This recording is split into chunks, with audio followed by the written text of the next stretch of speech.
El ave tiembla un poco, se sacude hacia adelante y hacia atrás, como si estornudara, y al fin se detiene. ¡Sorpresa! Ese hombre ha levantado la cabeza por primera vez desde el comienzo del viaje, y ahora mira a través de la ventana. Un áspero racimo de vías vacías y paralelas a la nuestra se extiende hasta un edificio que queda pegado al tenido férreo. Nosotros nos encontramos a cierta altura, en una especie de paso elevado que debe de quedar a ras del segundo o tercer piso del inmueble. Casi al borde de las vías asoma un balconcito ruinoso. La carpintería es metálica, la puerta no encaja. Una vieja bombona de butano se pudre olvidada junto a la pared del ladrillo barato. Atado a los barrotes oxidados, un cartel de cartón, quizá la tapa de una caja de zapatos, escrito a mano, se vende, y un teléfono. La representación perfecta del fracaso. La buena suerte, Rosa Montero.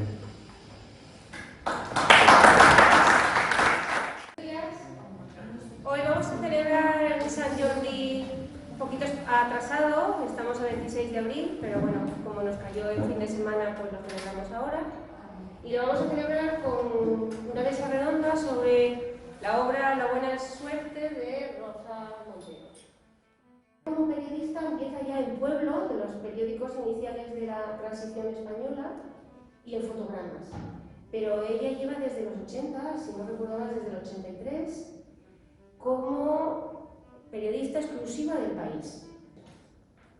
Escribe de todo.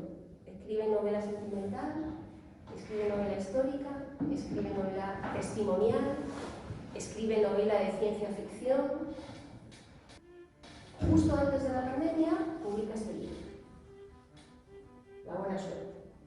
Leyendo y te tiene enganchado para saber qué es lo siguiente que va a pasar, porque no lo sabes hasta a medida que vas leyendo, lo vas descubriendo. Está narrada desde arriba, pero también desde diferentes puntos de vista según los personajes. Y la capacidad que tiene la autora para cambiar de cuando narra Pablo suele ser en tercera persona o en primera. Pero, por ejemplo, cuando interviene Benito casi siempre es en primera persona, y el cambio tan radical de cuando habla Pablo a cuando habla Benito me parece que demuestra una capacidad de escribir magnífica por parte de la autora. Además, está redactado de una manera que vas pasando las páginas casi sin darte cuenta, porque es una lectura muy amena. Incluso los paisajes, lo que describe, es como un thriller. O sea, luego se policíaca por el ambiente, como describe todo. La casa, las calles, todo en general. La historia de amor surge a partir de todo lo demás. A lo mejor si solo nos cuentas la historia de amor sin contarnos todo lo que nos cuenta, no te mantendría con la intriga y no te daría a lo mejor tantas ganas de leerlo. Porque lo que te da ganas de leer y de avanzar es qué va a pasar ahora. Y tú te imaginas que va a pasar una cosa y cuando lo lees es todo lo contrario. Desde el punto de vista de Pablo, toda su situación, lo de su padre, todo lo que vivo, pierda incluso hasta su mujer. O sea, de Rosa nada, solamente que se va a dar lo que había mencionado Carla, que el positivismo de Raluca es lo que ayuda a Pablo para que vea la luz, pero que al principio no es ninguna historia rosa. Que sí que hay amor, claramente, entre ellos dos, pero la historia, el epicentro no es que sea un relato de amor.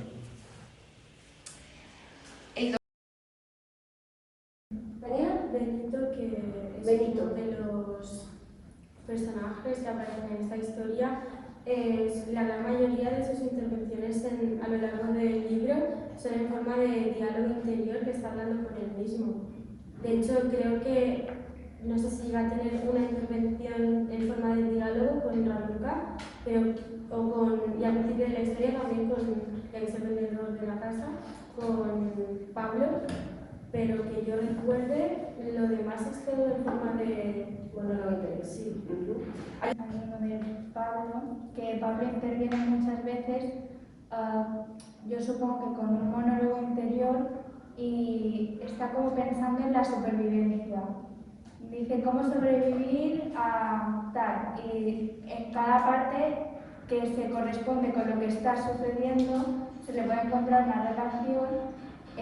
Habla de cómo sobrevivir. Y yo creo que esos pensamientos también pueden ser a raíz de lo que pasó en su infancia. Y Pablo llega ahí porque él tenía una empresa de arquitectura con otros socios, pero en un momento dado decide dejarlo todo atrás y empezar una nueva vida sin que nadie sepa nada más de él. O sea, desconecta el móvil, casi ni lo enciende y se va sin dejar rastro y aparece un pozo negro. Entonces él le compra una vivienda que está en venta a Benito, que como es un pueblo solitario y nadie quiere vivir ahí, pues es muy barata y cuesta unos 42.000 euros así. Problemas de su pasado con su hijo, con su mujer difunta, y decide como evadirse de todo y empezar de nuevo, pero va mintiendo y se da cuenta que es imposible abandonar su pasado. La Luca es una mujer huérfana, abandonada por sus padres, que se crían en diferentes centros de menores y que llega a ese pueblo después de ser echada de un psiquiátrico por sufrir un ataque nervioso. Y ahí va haciendo su vida y conoce a Pablo y es una persona enamoradiza que cuando ve a Pablo ya dice que para dejar. Marcos es el hijo de Pablo y se describe como un personaje casi monstruoso porque creo que llega a ser el líder de un grupo neonazi que aterroriza a algunos sectores de la población, incluso llegan a quemar vivos a 2 sin techo. Esta historia se enmarca en Pozo Negro, que es un pueblo perdido, solitario, con muy pocos habitantes, y también destaca mucho de este pueblo la casa donde vive el que es el protagonista y el supermercado que también hay ahí, que se llama el Goliat. Pues la casa donde vive Pablo, que es el protagonista, la compró cuando la vio cuando pasaba con el tren y pues decidió comprarla para empezar como de nuevo su vida.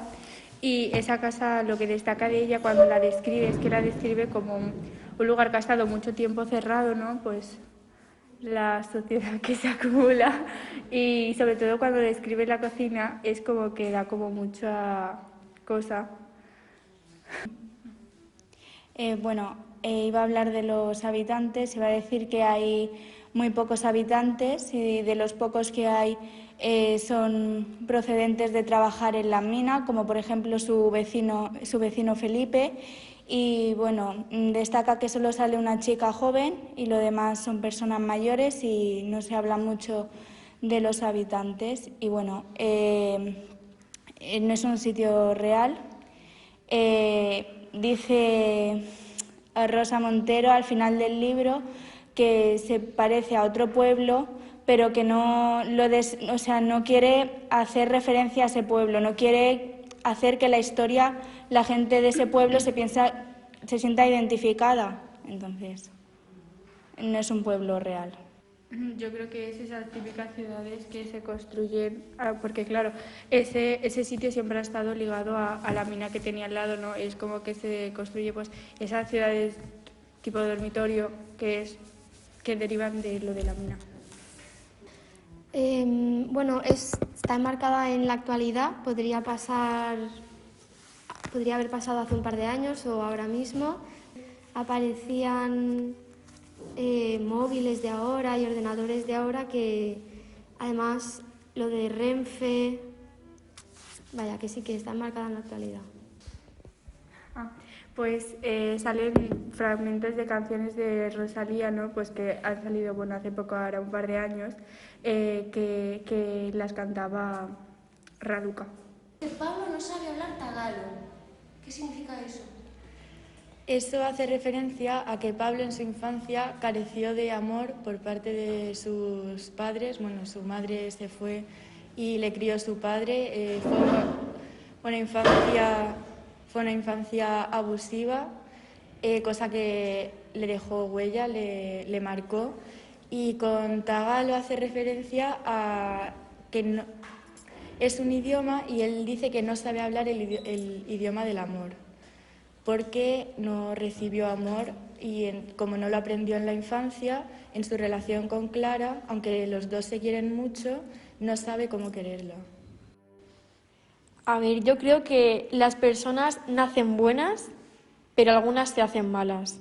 Es decir, influye mucho, o sea, no creo que tengamos una esencia que tú digas una persona es buena o es mala desde que nace, sino que las influencias con la gente que se rodea, su entorno, hace que se convierta en la persona que acaba siendo.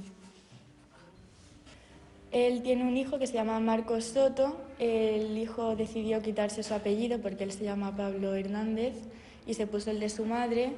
El hijo también lo pasó mal porque Clara, la mujer de Pablo, falleció y él estaba muy apegado a su madre, porque Pablo reconoce que desde el principio su hijo no le caía bien y no le hizo caso, le daba dinero, le mantenía, pero no era una relación padre-hijo.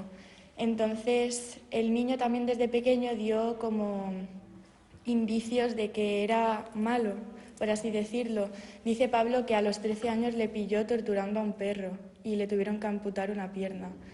Entonces, bueno, fue creciendo Marcos y se fue juntando con malas influencias y acabó siendo un delincuente.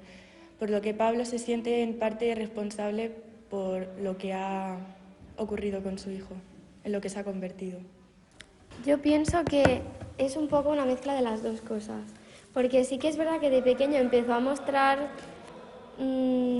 sutilezas de que a lo mejor había algo extraño, pero también sus padres, Pablo en este caso, en lugar de darle ayuda y buscarle terapia para como reprimir este lado de Marcos, no le prestó ninguna atención y luego además cuando se juntó con las malas compañías, pues salió todavía más a la luz y se desarrolló ese lado peor de Marcos.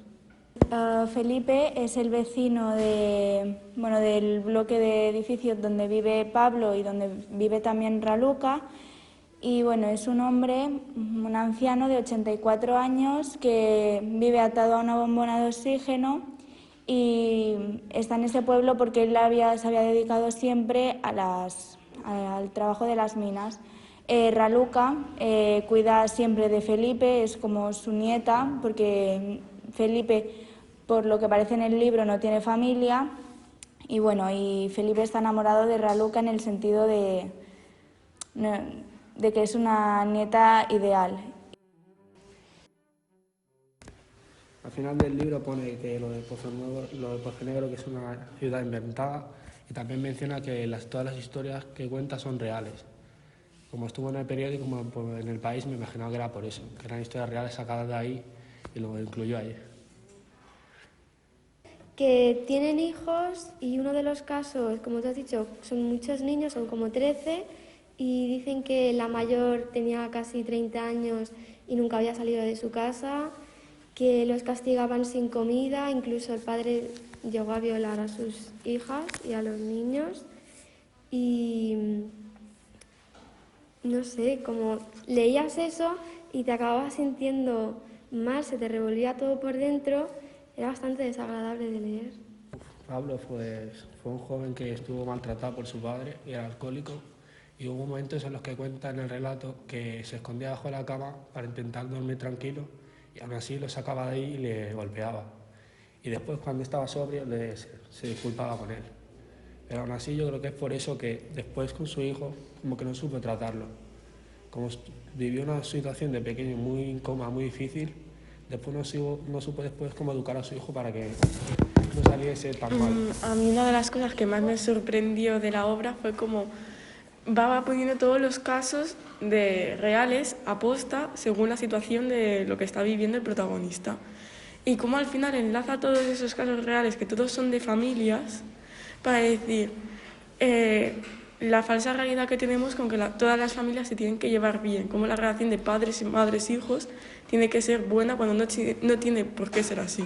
No tenemos la obligación de llevarnos bien con nuestra familia, aunque la sociedad tenga esa perspectiva. A mí lo que me ha llamado la atención es que Pablo, en el piso que se compró arriba, vivía una madre con su hija, ¿no? Y Pablo siempre escuchaba pues gritos y discusiones. Y hubo un momento al final de la novela que es cuando Pablo llama a la policía. Entonces se encuentran Raluca y Pablo en el rellano y ve cómo hay gritos en el piso de arriba y es porque está la policía que le ha quitado a Violeta, a su madre.